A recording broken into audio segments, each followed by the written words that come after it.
Hey everyone, it's Laura with Intrepid Careers, and I'm going to tell you 6 things to do on your resume that make you look like a real pro, and 4 things definitely to avoid. You want to hear about that? Hang on, it's coming up right now.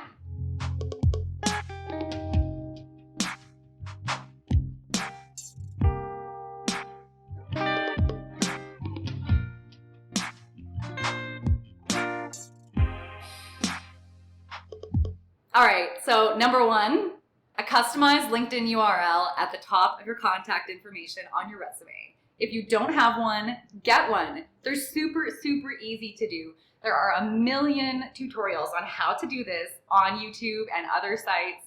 It's very easy to do and it makes you look really polished and really professional. Of course, I will make a video of my own at some point and I will link it at the end of this one. Number 2, concise formatting. Make sure that your resume is not just a flood of information. It's blocked out and it's really super clean and concise. That is one of the most important things. We want the highlights of your career and we don't just want descriptions of your job. Number 3, spelling mistakes. Okay, everybody makes spelling mistakes sometimes. Let's be real here. However, you need to make sure that you go through your resume with Grammarly or your spell checker and make sure there are no spelling mistakes. And then go through it with a friend or somebody who you know is just really concise with their grammar. There is no reason to have spelling mistakes on your resume. That being said, you're gonna do all that, you're gonna send it away, and there's gonna be a spelling mistake on it. That's the way it happens. But just do your very best to make sure there are no spelling mistakes on your resume. It is one of the things that we notice the most.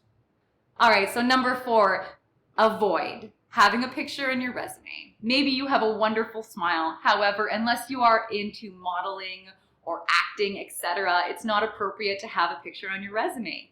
It leaves room for discrimination, which is something that we want to avoid. Number 5 is a little bit controversial. Use a little pop of color on your resume. And when I say a little pop of color, I really mean little. So like gray or blue or green, and just a little bit, and maybe just one of the accent colors at the very top of your resume. Now, moving into number 7 is not to use a lot of color on your resume, unless you are in a creative profession like graphic design. Number 7, add professional affiliations to your resume. A lot of people forget to add their professional affiliations or volunteer experience even to their resume. And it's one thing that gives recruiters or hiring managers a great idea of where your specialties are. Number 8, this is probably one of the most important things. I cannot say this enough, but tailor your resume to the job ad. You are going to do this because it's going to help you get past the ATS system, which is the applicant tracking system. This is the most important piece of information I'm going to tell you. What you need to do is you need to take a look at the job ad, put it beside your resume. Look at that advertisement and say, what on here is the skill or the qualification or the ability that I have? Take a look at the buzzword and pop it into your resume. But make sure you are being truthful because we will find out. That is probably the most important takeaway of this video. Number 9, this is almost a do as much as it is a don't, but we're gonna call it an avoid. Avoid a bad objective. And in that vein, make a very impressive objective. Because if you do, that recruiter is gonna be drawn in right away and it will grab their attention. That is probably one of the first things that we read when we look at your resume. So make it impressive. Make it grab their attention right away. Number 10, fonts and subfonts. So go through and just clean up all your fonts and subfonts and make sure that they are all the right size. Make sure you don't have any crazy subfonts or fonts and that they're all very professional looking if you are applying for a professional job.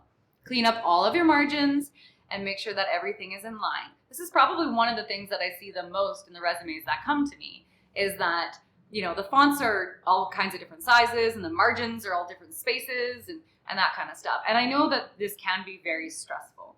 So while number 10 is really about fonts and subfonts and margins and spacing, I really just want to tell you that do your very best. We see a lot of resumes, so don't stress out so much about it. If you like this video, of course, like this video and subscribe. However, most importantly, if you let me know what you're struggling with when it comes to making your resume, I might make the next video about how to do that.